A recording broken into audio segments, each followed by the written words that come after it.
Assalamu alaikum, peace. Welcome to Muslim Network TV. This is Imam Malik Mujahid, and you're watching Muslim Network TV on Galaxy 19 satellite, which covers USA, Canada, and Mexico, coast to coast, east to west, north to south. And we're on OTT devices, Apple TV, Amazon Fire TV, Roku, and you can download our app on your phones. Just type Muslim Network TV and you can download it. Our website is Muslim Network TV, and we are available 24/7 on all these places. And today is we are in the midst of a holiday season, which doubles as the buying season. And what is going on in the world? So normally it means a higher level of marketing, impulse buying, and quite a bit of wastefulness during this season as well.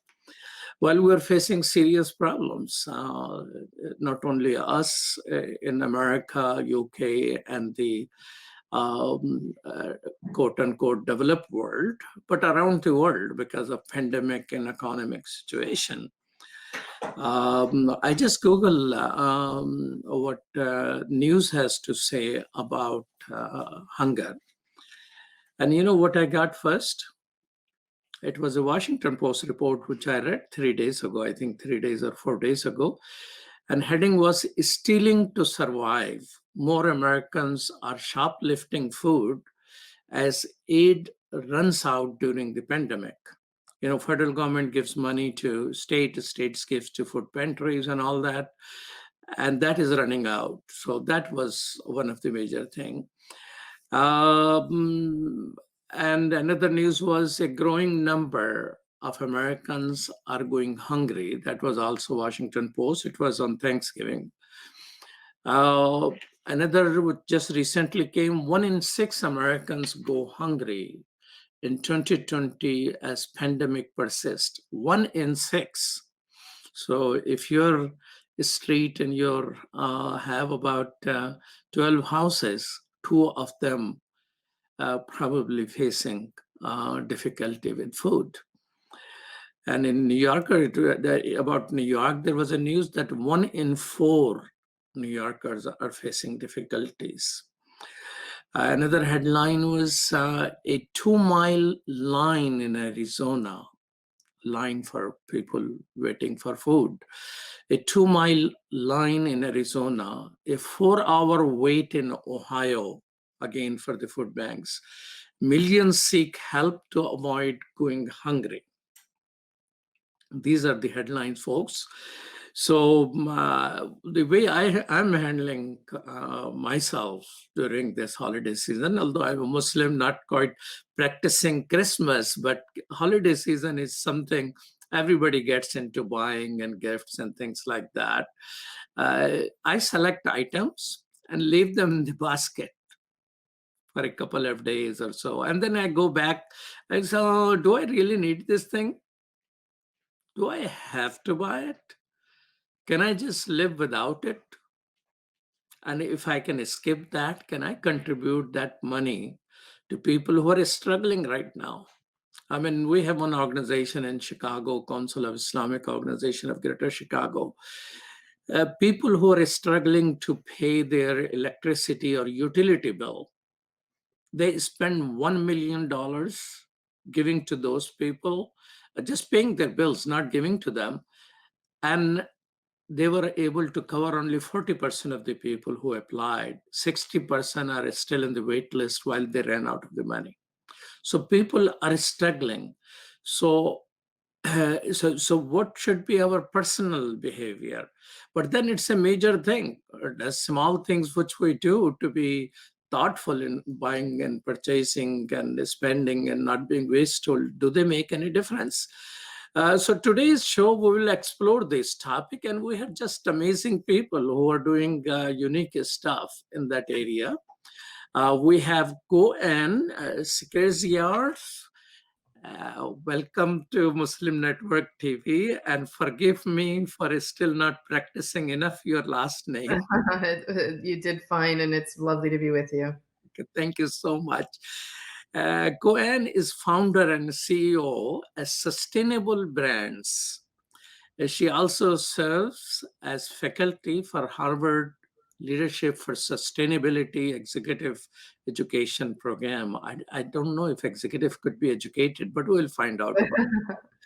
We also have Manar, Alattar. Welcome. Assalamu alaikum. Walaikum assalam. Thank Muslim you for having Network me. TV. Manar is food system researcher and professor at University of Portland, Oregon. And we also have Tara Button. Welcome to Muslim Network TV. Good afternoon for you in London, I guess. Good afternoon. It's lovely to be here. Okay. Tara Button has started something unique. BuyMeOnce. All right. An author of A Life Less Throwaway. So thank you so much. From different angles, we will be talking about the same topic, essentially, our behavior. And to start off initially, those who are going to watch us right now and may or may not be tuning in for the whole 50 minutes, I hope you all stay. You will learn a great deal. I have gone through what these three people do, and it's just amazing work. So stay with us. But if you need just a summary of it, so what is your special advice during this holiday season, which is coming in pandemic, how people should be thoughtful when they're buying anything? Any one of you? I'll jump in here, as we have a shop that sells presents for Christmas. What we're hoping is that people will buy thoughtfully for the long term, because it's very easy to pick up gifts that maybe the person will open them, have a bit of a laugh, and then it sits in a corner gathering dust for the rest of the year, and eventually, maybe 3 years time, someone throws it into landfill. And it's that type of waste that we're really trying to reduce at BuyMeOnce. So we only sell things that will last, years and years and years, because that's the best thing you can do for the environment. Yeah, but will we get bored with that thing? Well, the human condition is that we do get bored of things. But the good thing about long-lasting products is that they hold their value. So even if you get bored of it, it still has life within it, and it can help someone else. So you can put it on eBay and someone else can then, get life out of it. But hopefully, if you're buying intentionally and if you get to know yourself really well, you can buy for the long term and not a kind of impulse buy where you end up with a wardrobe full of stuff that, makes you feel like you've got all these clothes but nothing to wear because you bought it on a whim.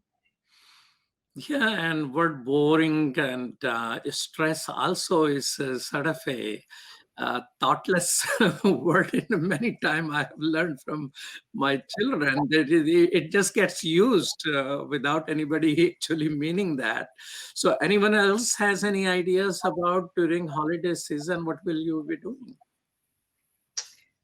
Well, we have a whole range of recommendations. This is a field that we've been working in for almost 20 years, and certainly going durable or buying products that hold their value is one really smart strategy, and happily is also on trend from what we see. We see that people across the U.S., all demographics, regardless of faith or political affiliation or geographic location, are really starting to deprioritize money and status and personal achievement, and starting to pursue the search for meaningful connections to their family and the environment and their community, and a more balanced and simple life. So having fewer higher quality things fits right into the trend that we're seeking. One of the things that we really strongly advocate for is remembering every minute of every day that every dollar you spend is a vote for the future you want.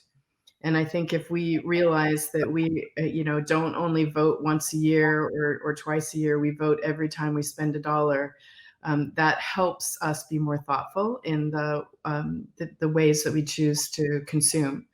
I'll pass the mic, but there are many other things that we can talk about in terms of I like that.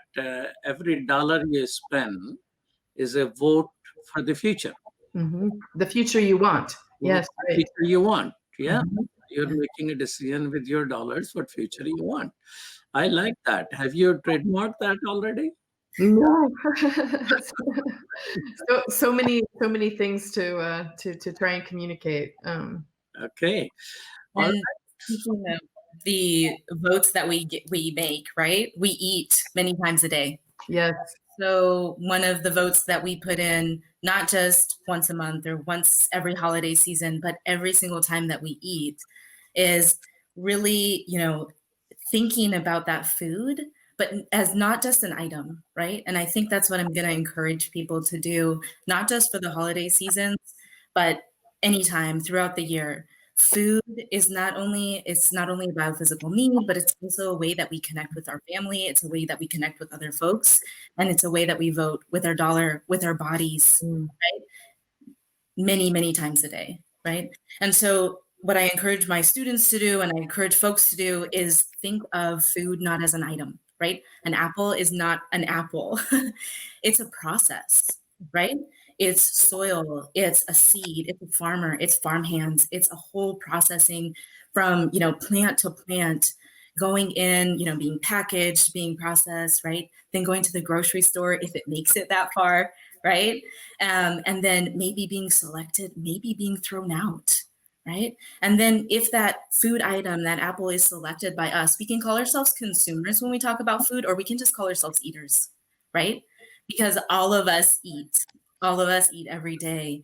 And so as the eater, then what happens to that apple, right? Is it valued? Is it valued for the systems that came together in that apple? Is it valued for the people that were brought together through that apple or not, right? And so especially at times when we're coming together to eat together, maybe a little bit less so during these virtual holidays, but generally speaking still, when we're coming together to eat together, really thinking about the life of those foods, thinking about choosing them carefully, planning out your meal, portioning correctly, feeding yourself quality food that came maybe from local sources, that came from people that you know, that have a lesser impact on the environment, and then saving, reusing, reportioning those foods for later as well, sharing with neighbors, so on and so forth, so that they're not wasted. And all of those things that have been put into those items are not wasted as well.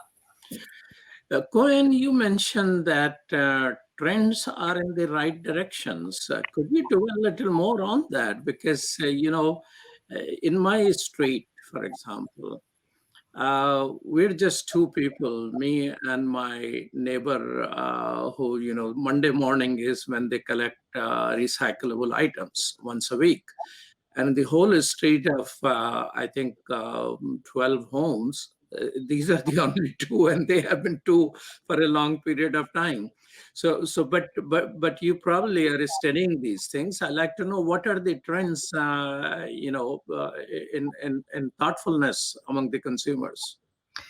Well, I think to speak to that, one of the corollary realities that we recognize is that consumers, there's a significant gap between what consumers today are intending and what they actually do.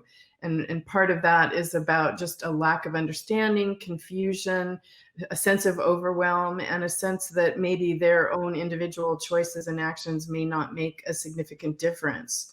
And so we're working hard with the constituencies that we work with every day, which tend to be either global multinational brands or breakthrough startups, to come together to try and help support behavior change amongst the consumer base. So we have a ripe audience of people who are really recognize that the notion that we are defined as consumers is unhealthy for us, and it's unhealthy for our communities, and it's unhealthy for the planet. We want to get people back to thinking about themselves as citizens instead of consumers. And then we just need to inspire, equip, and enable them to make the choices that they really are recognizing they would like to make, through simplifying the number of things that they focus on when they make purchasing decisions. I think this notion of the impact of food touches on several key behaviors that are impactful. You mentioned buy local, and buying local is one of those things. Eating more plants is a choice that's simple, that can have a massive impact on the environment. Go Durable is another one, right? If you were to look at sbbrandsforgood.com, your listeners can see 9 core consumer behaviors that consumers or citizens can wrap their head around and really start thinking about as they make their daily choices. Tara, what are the trends in UK and Europe? Unless Brexit law don't allow you to talk about Europe. Yeah, I mean, goodness knows what's happening in Europe right now. I mean, what we've found over COVID is that people are thinking much more about their homes. They're much less interested about what they're wearing because no one's seeing them. So fashion's kind of gone out the window a little bit, and it's now about the everyday comforts that make you feel okay in the home. Everyone's looking for something to make them feel a little bit better. But what the good news is that we have seen a trend towards buying quality over quantity, and also buying secondhand is having a huge action as well, and renting instead of buying. I think what KoAnn says is absolutely right. There is a gap between what people want to do and what they say they want to do, and that they do care about the environment, they care about people. But then when it comes to their actual buying behavior, they fall back into what's convenient and their old habits. So what we need, more people like BuyMeOnce, and they're popping up all the time, a way of making it incredibly convenient to do the right thing. Because if you make it as easy to do the right thing as to do the wrong thing, then generally people will choose with their conscience. You're watching Muslim Network TV. This is Imam Malik Mujahid. I'm talking with 3 experts, KoAnn, Manar, and Tara, and we'll be right back after these messages.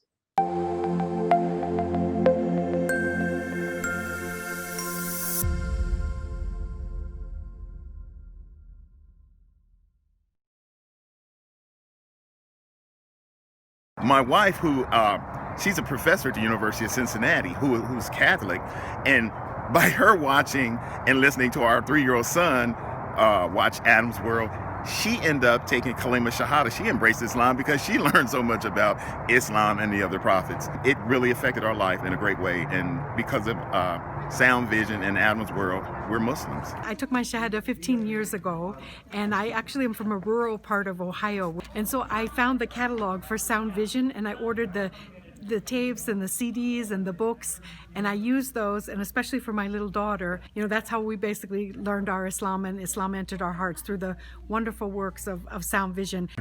Okay, assalamu alaikum, brother. I just want you to know that I love the Sound Vision website, that a lot of times when I'm looking for information, especially as it relates to homelessness, domestic violence, and women issues, I go to that website, and then I see what you've written, and then I copy and paste it and spread the word, because the wisdom is there. So I can't do any better than what Sound Vision has already done. Sound Vision is our survival guide. It is the organization that provides skills for Muslims how to survive and thrive in this community here in the US. Assalamu alaikum, my name is Anam, I'm in 11th grade, and I grew up with Adam's World, and what it taught me was unity, respect, and love for the Muslim Ummah. Adam's World is the greatest show ever made. Take me to the Kaaba, man. I love that puppet.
Welcome back to Muslim Network TV. This is Imam Malik Mujahid, and with me are three experts about thoughtful consumptions. And one of the questions I have for all of you is that, what questions people should ask before they buy anything. I mean, you have been dwelling a little bit on it. Can we do in little more detail?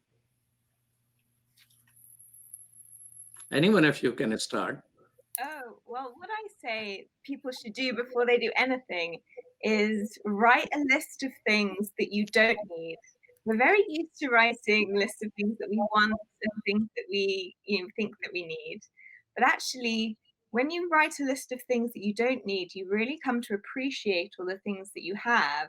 And it also stops you from falling into bad habits. So, for example, I am addicted to buying notebooks. So when I put I do not need any more notebooks onto my list of things that I don't need, I've kind of made a contract with myself not to overbuy.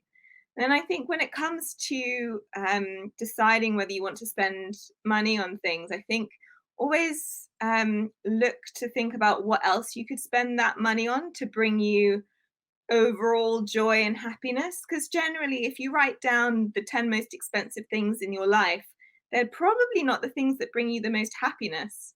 It's things like the experiences that you have with your family and the connections that you make. And spending money on being able to do that with friends and family, although obviously it's very difficult right now during COVID, I think makes you reprioritize perhaps where your money should be.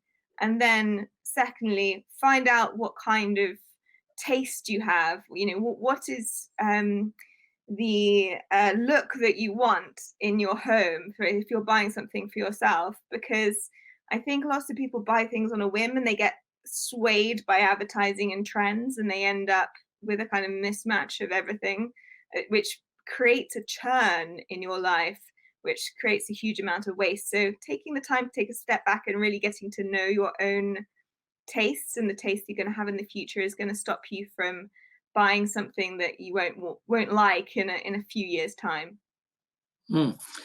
Wow. So making a list of which I don't want to buy, that will be pretty big volume for me.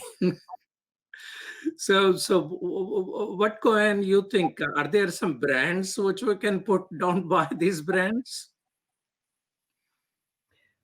Oh, I'm not sure I understand your question, except to say that there are many companies around the world that are beginning to be incredibly mindful about how they produce, what they produce, and how they produce their products. So definitely one of the things to do, other than I would say watch Marie Kondo.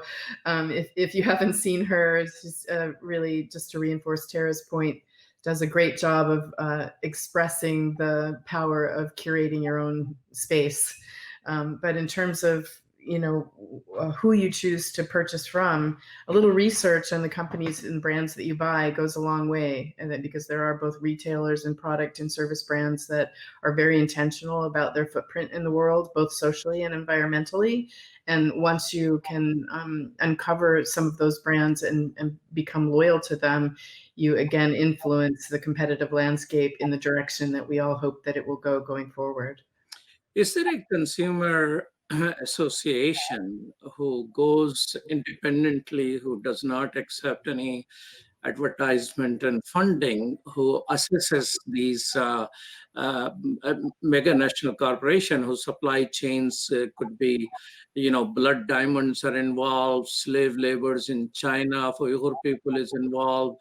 So is there anybody who independently invests time and money to research these things? I think this is part of the challenge in the landscape, is that I think the last count, and I had stopped counting several years ago, there was something on the order of 450 eco labels or social impact labels that represent organizations that are focused on one particular issue or another that matter to our future health as a species and as a planet.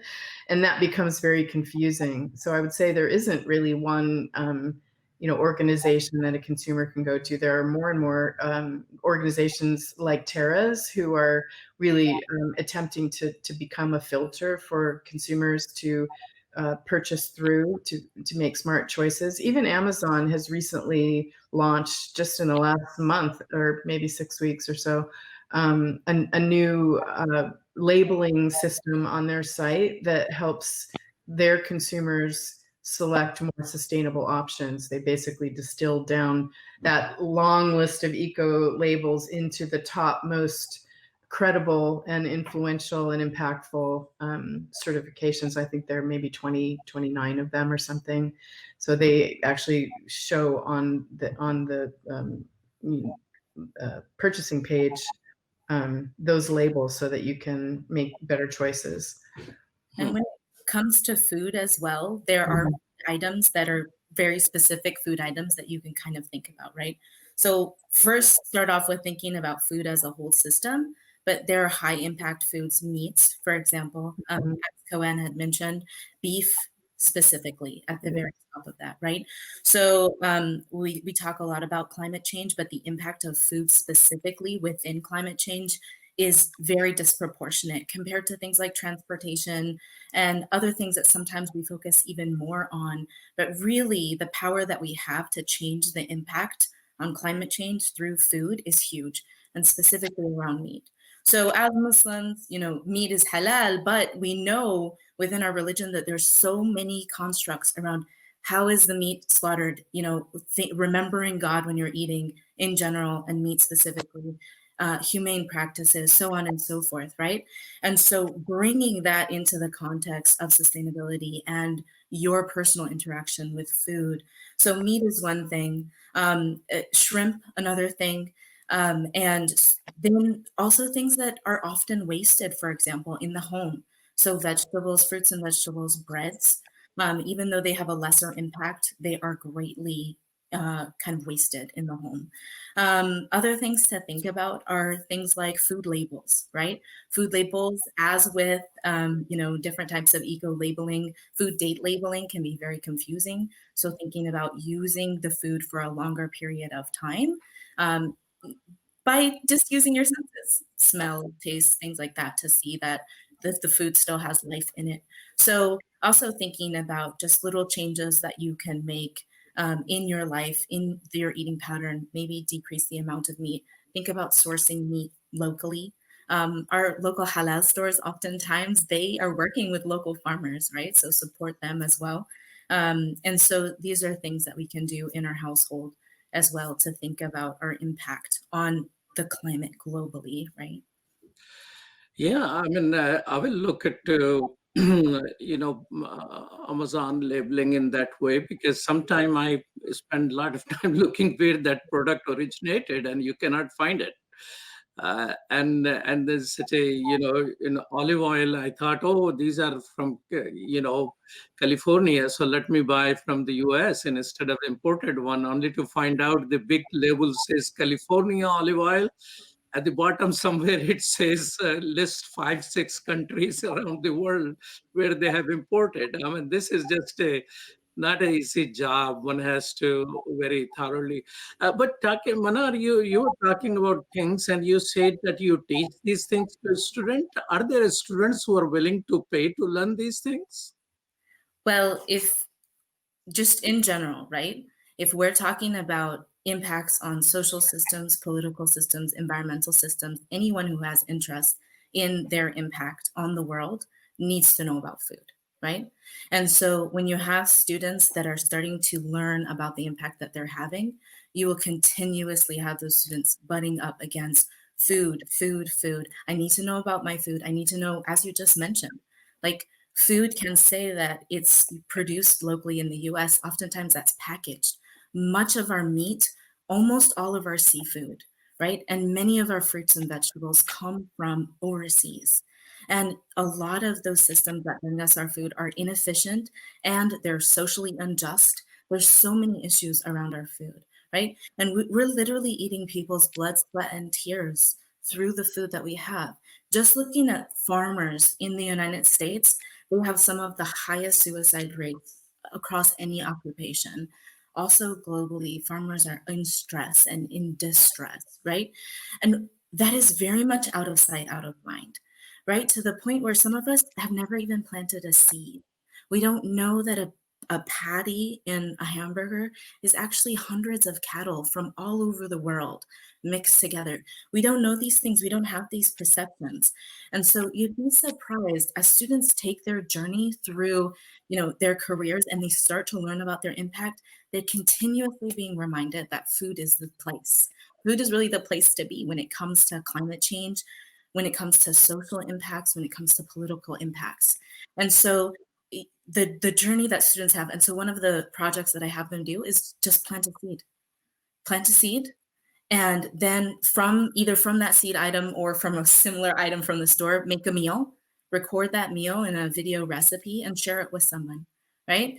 And you'd be amazed at the response that I get from students. I've never planted food before. I didn't realize how much goes into it. Didn't realize how important it is to make a meal, to share a meal, during COVID, to produce a video to help other people learn how to make a meal, right? So food is very interconnected, and that makes it complex, but it also makes it very intimate. And it makes it where each one of us can really tap into global system in our everyday, just, in the cup of water that I'm drinking or the sandwich that I have for lunch, right? So. Thank you, Manar. But KoAnn, Manar brought conversation about, the food and the farming and the, high suicide rate among the farmers in the US. Right now, all the Indian farmers, 50% of their economy, workers are farmers. They're on a strike and for several weeks now protesting for their rights.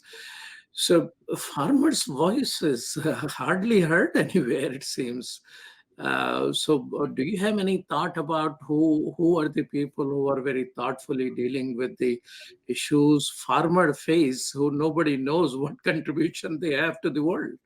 Absolutely. There are a number of multinational companies who are very conscious of this problem and very much working to help overcome it. Companies like Unilever, like Land O'Lakes, like Patagonia, who's got into actually influencing sustainable food production.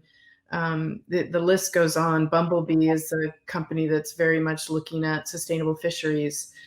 So I'm very hopeful about that. I think all these multinationals have the potential to have massive influence on our systems. I really appreciate the continued call towards buying local and sourcing local. I think that's a fundamental bit of advice that applies to as many of the things that we buy as we can possibly apply it to. I love what's happening in the hydroponics field, where there's a real explosion starting to come about around enabling local food production in environments that have been up till now or becoming difficult to grow food in because of climate change. So I do think there's a lot of innovation that will enable more and better choices for consumers. I also just love what's happening in many of the retail, large-scale retail brands, where there's a focus, I think, started by Intermarché in France around reusing food waste, taking food that has been outdated or is no longer looks good. It's either ugly food or it's food that's lost its shelf life, and in the store actually remanufacturing it into soups and juices and other things. So the move towards reduction of waste is a really there's some party in the US which sells ugly food. Yes, exactly. More costly than the pretty food for some reason. This is the power of the scale of good ideas, because again, that idea started in France and it's really caught hold from people like Walmart all the way down to local entrepreneurs. So it's a great thing to see. Yeah, and this in pandemic, something, some small things. One can regret so much about the loss of so many, close to 300,000 in America and more than a couple of million around the world. But there are things people are doing which is, based on this. The conclusion. One of the things is gardening.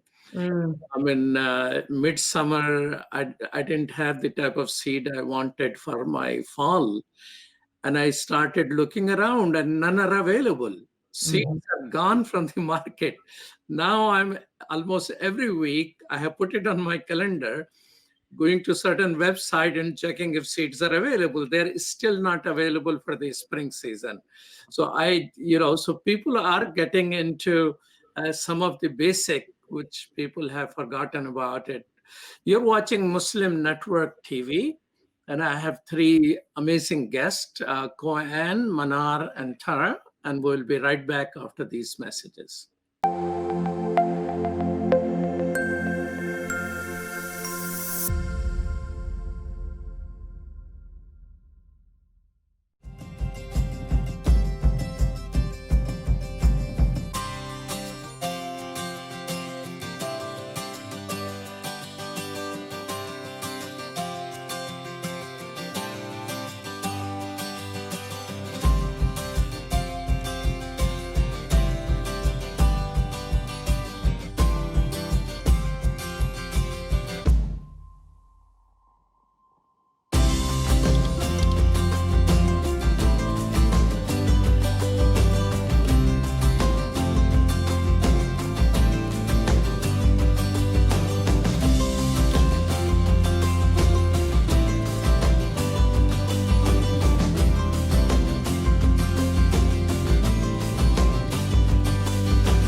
Assalamu alaikum! I love Adam's World because it makes me learn in a fun way. That Adam has a green face and orange hair. I like this song. I like how Adam sings. I like Adam's World because it makes me happy.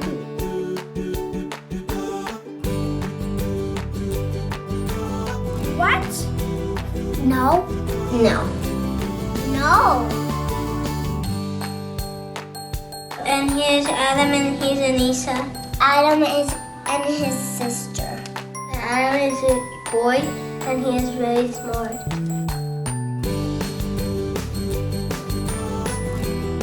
Download the new Adam's World app at adamsworldapp.com and let's help tomorrow's Muslims today.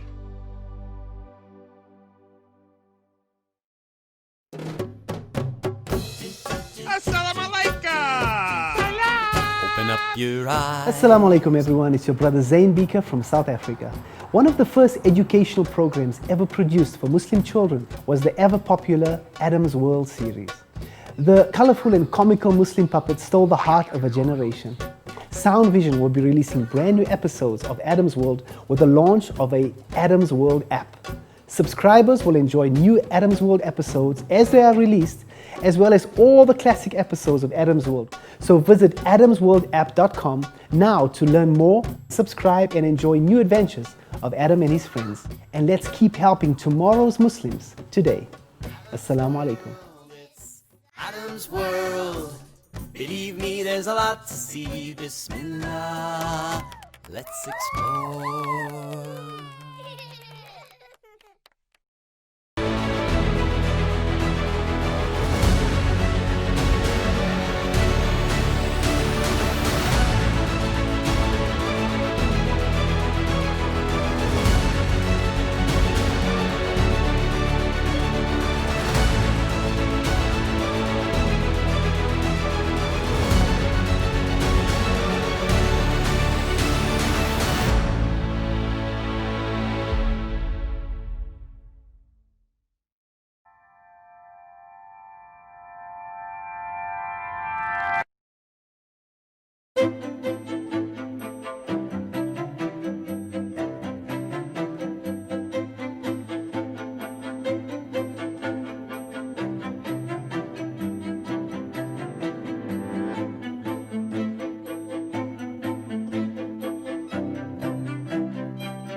Welcome back to Muslim Network TV. This is Imam Malik Mujahid.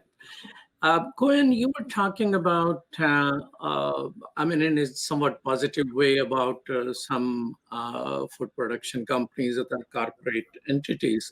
At the same time, you had a campaign, Stop Hate for Profit, which, in which a few months ago you decided not to have paid advertisement to Facebook.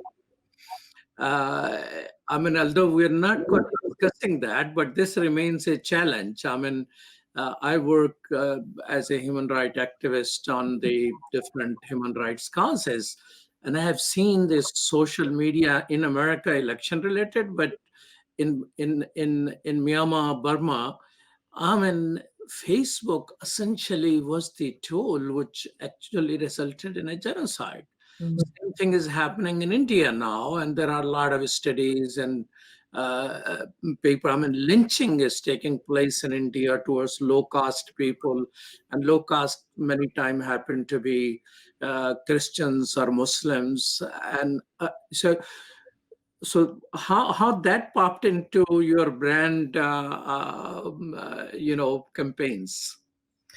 Well, this is not a campaign that we started. It's a campaign that we joined. I think there's two things in that. One is, we are in the midst of a time in history where story wars are amongst the most powerful wars that we are waging, and it's incredibly troubling to watch that reality unfold, and something we need to be conscious of.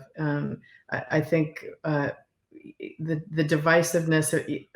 I can't speak, and I'm not sure that I could speak to the specific, but I advise one of the largest multinational brands in the world, and when I was speaking to their CFO recently, I asked him what kept him up at night, and he said nationalism. And I think we're all really concerned about, the recent focus on polarization and trying to polarize all of us. That's happening internationally, and it's troubling. It's the trying to discern how to walk the line between enabling free and open speech and disabling untruth is something that we're all going to have to continue to figure out how to wrestle with. Recently, I was reading, actually not recently, just this morning, I was reading about some production. So Apple TV, among the things which they have formally informed their producers not to have on Apple TV is nudity, and also any criticism of China. While corporate world is worried about nationalism, because nationalism sometimes can get into economic nationalism as well, and so it goes against the purpose of free trade and all that. But at the same time, it could be an instrument towards the corporate responsibility. If Apple has a market in China and now they don't want any product. And the same thing happened to me when I visited Hollywood. I was looking for a PR firm to speak up on human rights causes, and people, I work on Uyghur cause, which is people who are in concentration camps. Largest concentration camps is the Nazis in China, and people after agency will give me cold shoulders. And one was a little blunt and frank, and she told me, you're out of your mind. Nobody will kill themselves, their career, by speaking a word against China. I said, what do you mean? He said, well, because most of the industry, most of the films are one way, direct, indirectly are funded by China, but also it's a huge market. So any actor or a director who's going to help you essentially will have to think about their future. I mentioned Richard Gere, so she told me, tell me how many films he has recently worked on. because he's, a pro Dalai Lama and Tibetan caste. So in this way, responsibility of organizations which are independent of these concern to be able to influence and communicate with. I have a meeting scheduled to talk to Apple. At least they were willing to talk. But Google does not even want to talk. Apple tells you what are their sources of their products. I mean, who is in the chain. Google doesn't give out what is their list of chains, for example, and doesn't want to have communication. So that brings me to a bigger thing, which somebody mentioned, and I will read that statement for you. Conscious consumerism is a lie. That was the subject heading of that article. And as she goes on, small steps taken by thoughtful consumers to recycle, to eat locally, to buy a blouse made of organic cotton instead of polyester will not change the world. How do you react to that? Well, I vehemently disagree, and I think that's very disempowering. I will say though that what we are about, meaning what we need to be doing today in as we go into 2021, is shifting the entire economic system, because and what's been at the root of our ambition at Sustainable Brands is to change the narrative two ways that was predominant when we got started. One is this notion that business is the enemy of our future, and the other is that that the focus of corporate good behavior should be about responsibility. It's not. It is about responsibility, but until we start reframing our work and our conversation around opportunity, we're going to lose the kind of momentum that is possible if we start to think about shifting the world to benefit environmental and social or future to be about a business opportunity, and that requires that the whole system work together around that. So if consumers start making choices to purchase from companies that are doing the right thing, that will enable more and more right behavior from companies. If companies take action like that, the number of companies, I don't remember what the total number of companies that signed up to that Facebook initiative were, but it was over 200, 250 something, maybe more than that. Those companies were voting for the future that they want. And it's one of the reasons we chose to work with branded companies, is because brands sit at the center of the economic ecosystem and have the power to help influence consumers to understand what right choice looks like. And then when they can get the consumers to make right choices, the brands then have the power to go change supply chain, behaviors and norms and material use and all kinds of other aspects of the economic system. So that's starting to happen, and I feel very encouraged as a result of that. How do you communicate with these multinational and brands? How do we communicate with them? Yeah. Well, we have a digital publishing platform that is global. We produce conferences around the world. We have a corporate member network where a lot of these major companies come together to talk about these issues and problems. We've created an organizational transformation framework that defines what a sustainable brand of the future is and all the stages of maturity that are required for companies to take steps to get there. So in many ways, face-to-face, again, I'm personally advising one of the US major retailers and one of the largest multinationals in the world. So multiple levels of communication. Okay, Tara, when you select a brand, I mean, this is a big commitment. You're saying buy something which lasts, and you're selling that. Are you able to communicate with the suppliers in a way that it influences their behavior for the long term? We definitely have done in the past, because we get all of our products in to have a look at them. There was one of our suppliers, for example, that changed their factory, and when the new products were sent to us, we weren't happy with the quality of the item, and we said, we're really sorry, we're going to have to take this item off the site because we just don't feel that it has the same quality as it had before. And that actually got the brand to change the factory back to the original one. So we definitely have the power to influence. And I would say that the article that you reference is definitely wrong, because something like 70% of the impact, climate impact, is directly attributed to choices that we as consumers make.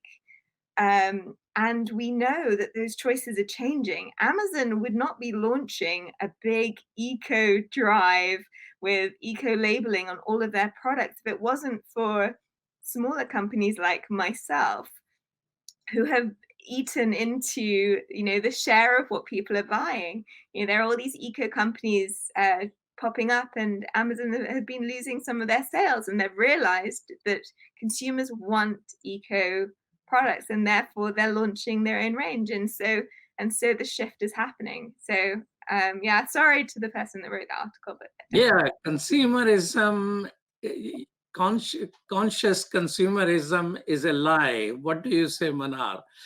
2 votes are gone against that.